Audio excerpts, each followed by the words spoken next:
Police corruption scandals are drawing national attention to Baltimore. Well, tomorrow, more former detectives are scheduled to testify in federal court about rampant wrongdoing in an elite city police gun unit. WJZ investigator Mike Helgren is live at the Western District with the fallout. Mike?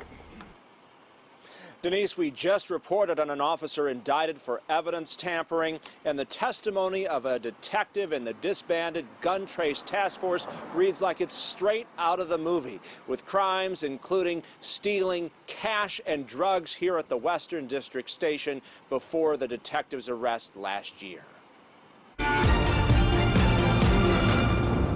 The startling testimony of former gun trace task force detective Maurice Ward has shined new light on the scope of corruption in the Baltimore City Police Department going on for years. Some police officers really do their job, others just want power. Christian Stemley lives in the apartment building where Ward testified the elite gun unit committed one of their biggest robberies, claiming to be federal agents and stealing $20,000 from two men. To be honest with you, I didn't really believe it at first. After the heist, the officers drove down Northern Parkway. Ward says they then pulled up along the edge of these woods. They left their cell phones in their cars so they couldn't be tracked. And then they went back inside these trees and they divvied up the money. He says he felt paranoid the entire time. That's shocked me.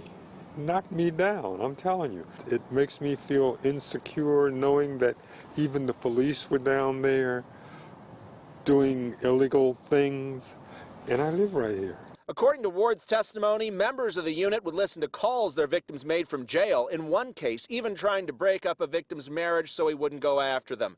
They used GPS tracking to target people and made drug deals out of the Western District Station. City Council President Jack Young said he'd heard reports of officers robbing people long before the indictments. I feel dumbfounded, but these are guys who were doing illegal drug dealing and stuff.